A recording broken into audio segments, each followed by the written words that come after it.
Okay, hi Corey. My name is Teague Bale and I work with Jeff Smith regarding his online lessons. Thanks again for sending in your video to us.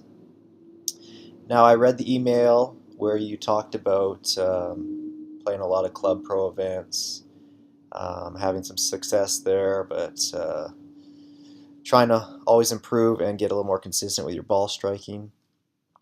First thing I want to say is clearly if you play at this level, you're a very, very good golfer.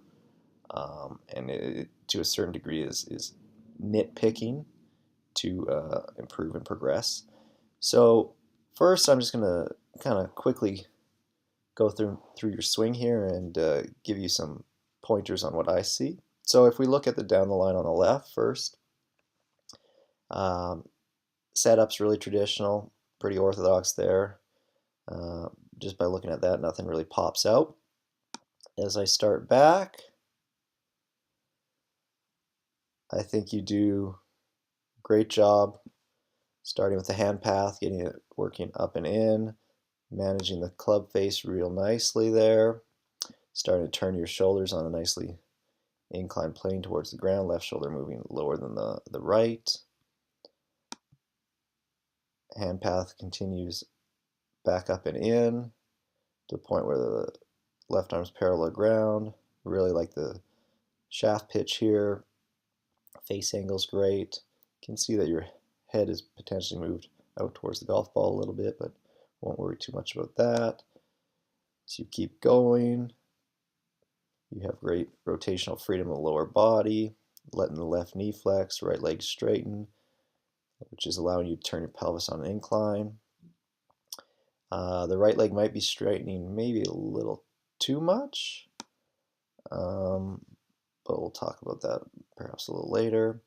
Structure of the arms at the top is great. Left arm, the amount of flex in the right arm, position of the right arm, wrist angles, face angle, all very, very good. So you had mentioned kind of how in your transition that how you kind of the hands come down, the right shoulder goes internal, right elbow moves behind you, um, and clearly you're very educated on the golf swing. Now, if we look at the face on,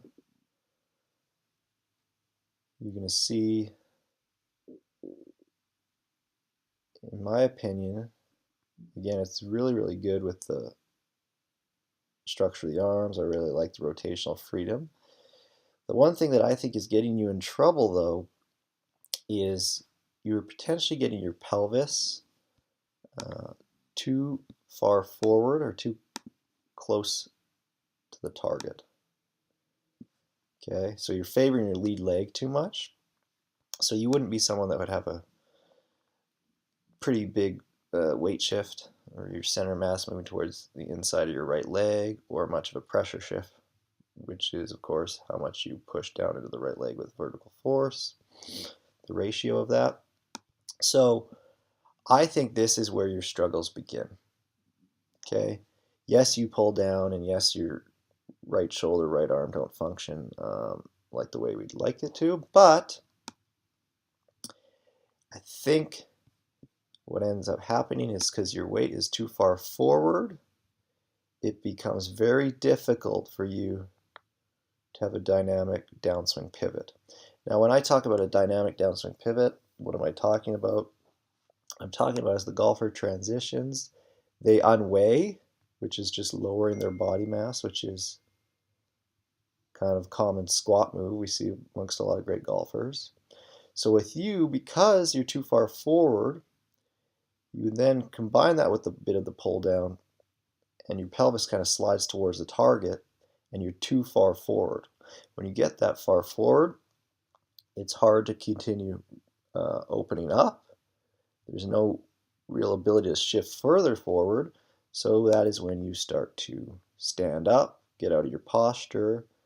That's followed by jumping, um, stalling, and even tilting back a little bit at times with the head, which makes you throw out your right arm and kind of have this rolly looking release.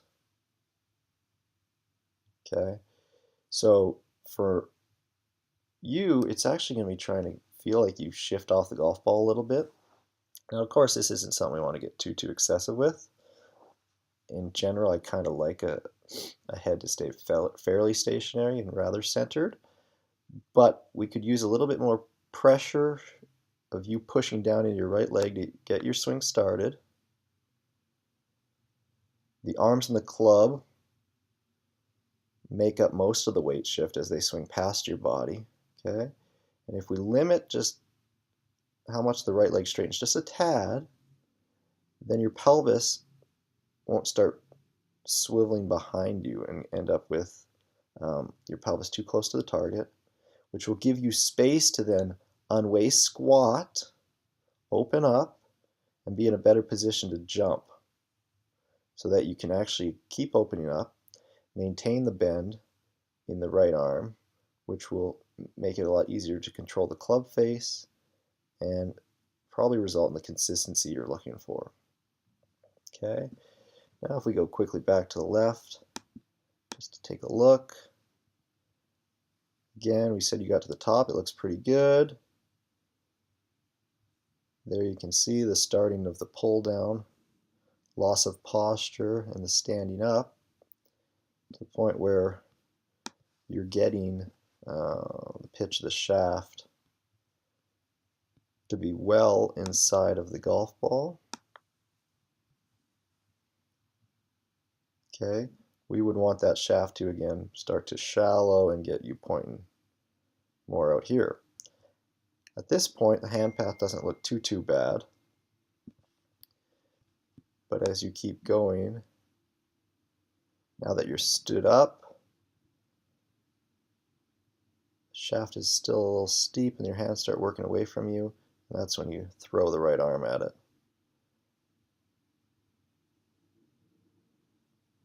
Okay, be back in 1 second for a bit of a comparison.